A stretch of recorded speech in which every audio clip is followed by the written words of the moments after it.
Bonjour à tous, bienvenue sur ce premier récap quotidien de la Bermuda Bowl, enfin les championnats du monde qu'on appelle, qu'on vulgarise en appelant la Bermuda Bowl. Je suis avec David Harari qui vient d'arriver sur place, votre commentateur préféré. Salut David. Bonsoir Christophe. Alors les poules viennent de se finir, les quarts de finale vont démarrer demain et on a un bilan que je qualifierais depuis l'extérieur de mitigé. On a deux équipes sur quatre qui se sont qualifiées pour les quarts de finale. L'équipe dames et l'équipe senior, et deux qui n'ont pas réussi à passer le cut, l'équipe open et l'équipe mixte. Quel bilan en fais-tu, toi, qui est, je sais, très impliqué en tout cas pour les Open, mais de façon générale pour les équipes de France? Alors, bon, d'abord, évidemment, bravo à nos deux équipes qualifiées, les dames et les seniors. En Open, c'est bien sûr une déception. On n'était pas très loin. Il a manqué 10 points de victoire à la fin pour se qualifier. Dans un championnat qui, les gens n'en ont peut-être pas toujours conscience, est vraiment extrêmement relevé, hein. Quand on voit que, par exemple, la Norvège, qui avait survolé le championnat d'Europe, ne se qualifie pas, finit neuvième, que Israël non plus, habitué des podiums, ne se qualifie pas, c'est vraiment un championnat très, très difficile. Il n'a pas manqué grand-chose à nos joueurs, c'est pour ça qu'on est déçus. Les 3 premiers jours avaient été très bons. Il y a eu une quatrième journée vraiment dramatique qui nous a un petit peu plombé, dont on n'a jamais vraiment réussi à se remettre. Au passage, je voudrais quand même aussi féliciter nos voisins belges qui se qualifient en prenant la 8e place. Vraiment une performance fantastique pour un pays dont la fédération a quand même pas tant de licenciés que ça. On les salue, on leur souhaite bonne route pour la suite. Et juste pour aller dans ton sens sur un peu la difficulté des poules, il me semble que jusqu'à la fin du cinquième jour, l'équipe suisse, qui est la meilleure équipe du monde, En qu'on a tout eu cas, double tenante du titre, double tenante du absolument. titre et que certains Absolument, oui, d'entre vous absolument. ont pu suivre lors des championnats de France, il y avait une de leurs paires qui était là et l'autre paire qui était là l'année d'avant. Ils ont eu beaucoup de mal et ils ont eu peur jusqu'au bout. Absolument, absolument. Donc voilà, déception, mais je dirais qu'ils sont tombés quand même la tête haute. Voilà, j'en espère que ça passera une prochaine fois. Un mot aussi sur l'équipe mixte. Ce championnat s'est mal passé. Bon, peut-être une équipe un petit peu, comme on dit familièrement, en fin de cycle, qui avait peut-être un petit peu moins de motivation que dans les championnats précédents. Ça ne doit pas nous faire oublier le fantastique palmarès que s'était construit cette équipe avec, si je ne m'abuse, 2 titres européens, un titre mondial et 2 médailles d'argent, une européenne et une mondiale. Un palmarès digne des handballeurs français. Donc, bravo et merci pour tout ce qu'ils nous ont apporté au cours de ces années. Une petite remarque d'ailleurs aussi, il me semble que cette année, ce championnat mix est particulièrement fort, vraiment beaucoup plus que les années précédentes, ce qui explique aussi que ça devient de plus en plus difficile de bien faire dans ces épreuves. Ouais, et d'ailleurs, vis-à-vis de ça, je voudrais quand même, moi, rajouter, moi qui ai tendance à être très critique souvent des fédérations et des organisations, on peut dire que l'organisation de cette épreuve, qui était un vrai pari au début, parce qu'elle fait quand même de la compétition à la fois, à de la concurrence à la fois à l'épreuve dame et à l'épreuve open dans une moindre mesure, elle a bien marché, parce que comme tu le dis, maintenant, en fonction des nations, on voit les tout meilleurs Oui, joueurs qui sont là. il se trouve que j'étais dans la première équipe de France Mix, celle des World Bridge Games 2016, la première fois où l'épreuve a eu lieu. C'était un peu un pari, c'était un peu une aventure. J'avais écrit après ce premier en championnat que c'était une première plutôt réussie et ça s'est confirmé que vraiment c'est une épreuve qui a trouvé toute sa place et dont en plus je crois l'ambiance est particulièrement sympathique d'après ce que me disent les gens qui l'ont joué régulièrement. Bon, maintenant parlons un peu des succès. Est-ce que tu veux commencer par notre équipe dame ou notre Oui, équipe on senior? va parler donc de l'équipe dames, de Nathalie Alphon, Marion Canon, Anaïs Leleu, Margot Curé-de-Beaulieu et Carole Puilier, Anne-Laure Tartarin. On a eu peur jusqu'au bout, c'est-à-dire elles ont toujours été dans le bon wagon pour se qualifier, mais avant le dernier match, elles n'étaient que neuvième, donc pas qualifiées. Alors c'est vrai qu'elles avaient un dernier match sur le papier plus facile que leurs concurrentes, mais enfin, c'est jamais évident dans ces circonstances. Elles ont fait un excellent dernier match qu'elles ont gagné largement, ce qui leur a permis d'accéder au quart de finale et elles joueront contre la Turquie. Et là, je voudrais faire un petit commentaire là-dessus pour ceux qui ne connaissent pas le système. Donc, il y a 8 qualifiés. Celui qui a fini en tête choisit son adversaire entre 5 et 8. Le deuxième choisit entre les cinquièmes et les huitièmes parmi celui qui n'a pas été choisi, et ainsi de suite. Eh bien, l'équipe de France a été choisie en dernier. C'est-à-dire que la Turquie qui n'avait pas le choix, il lui restait la France. Autrement dit, ni les Pays-Bas, ni la Chine, ni la Pologne, n'ont voulu de la France, ce qui semble indiquer que nos joueuses sont craintes. J'espère qu'il faut y voir un bon signe pour la suite. Alors, ça ne veut pas dire que le quart de finale va être facile, puisqu'on affronte la Turquie qui a quand même remporté les World Bridge Games il y a un an en Argentine. Et je pense que même notre équipe est sur une bonne dynamique. En plus, quand on se qualifie après un round robin pas facile, en étant à la lutte et tout, on repart avec un état d'esprit positif et sur une bonne dynamique. Je pense vraiment qu'elles ont toutes leurs chances pour accéder aux demi-finales. Et une question un peu de l'extérieur, c'est une équipe très jeune, rajeunie. Euh, Alors, c'est la même équipe depuis maintenant les championnats d'Europe de l'an dernier. c'est Donc, c'est ça, déjà oui, la mais troisième rajeunie par fois rapport au que cycle cette d'avant, équipe. disons, elles se sont Oui, tout à fait. qualifiées. Hein. Tout à fait. Alors, sans vouloir trahir l'âge des joueuses, Donatella Alfon, qui était assez nettement la joueuse la plus jeune il y a 3 ans, est maintenant la joueuse la plus âgée. Et on a notamment deux joueuses qui ne sont pas encore trentenaires, Margot Curec-Beaulieu, 23 ans, et Annalise Leleu, 29 ans.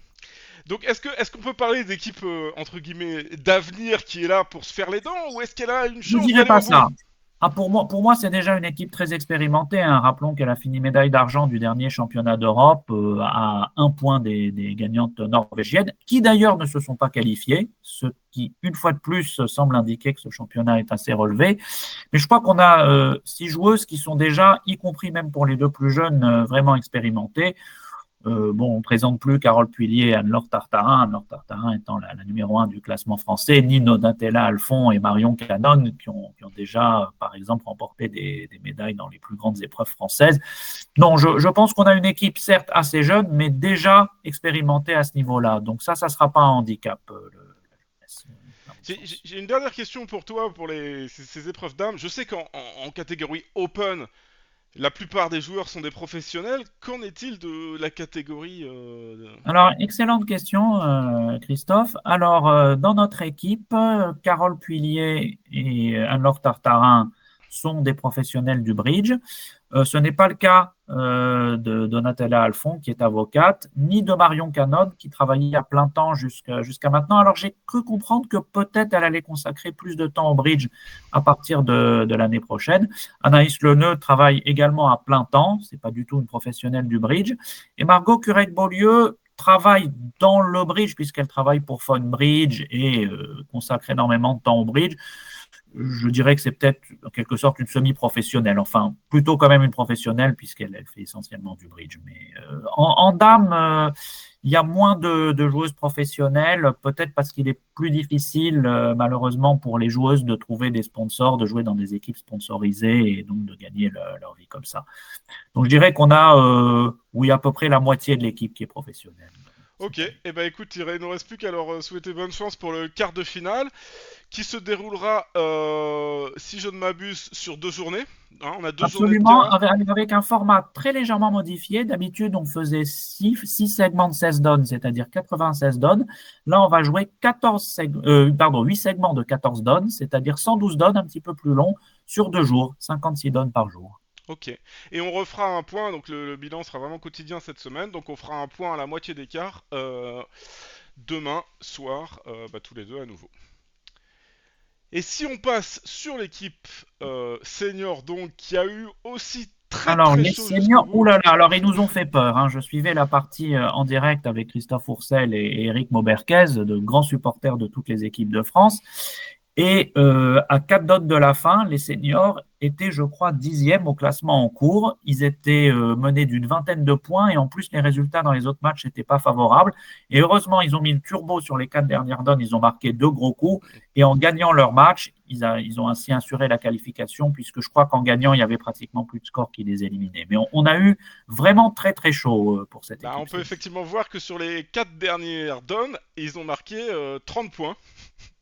Oui, ce qui est énorme. Ce qui est énorme. Et on voit qu'en gros, ils se sont qualifiés avec 5 points de victoire. Parce que finalement, comme tu dis, les autres scores se sont un peu arrangés. Mais 5 points de victoire, c'est moins de 30 points.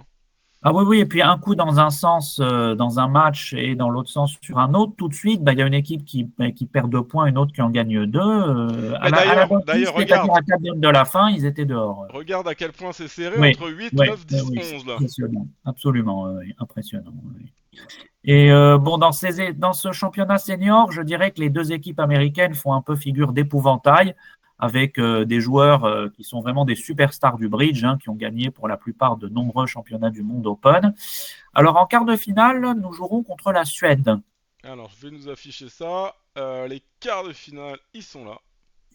Alors je verrai un match assez équilibré. D'ailleurs, c'était le match pour la troisième place des derniers World Bridge Games en Argentine, remporté, je crois, d'un ou deux IMP par les Français.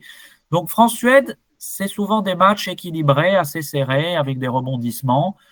Donc je dirais que rien n'est fait, mais là encore, on a toutes nos chances. On a évité les deux épouvantails américains. C'est déjà une bonne Est-ce que chose. je peux même dire autre chose? C'est que non seulement on les a évités, mais on les a évités en demi. Parce que les... Alors, ne Ouais. soyons pas présomptueux, mais disons que si on gagne, on ne les rencontrera pas en demi. Ceci dit, s'il faut jouer contre, c'est la Pologne, il me semble, dans Pologne l'autre ou Autriche, ouais.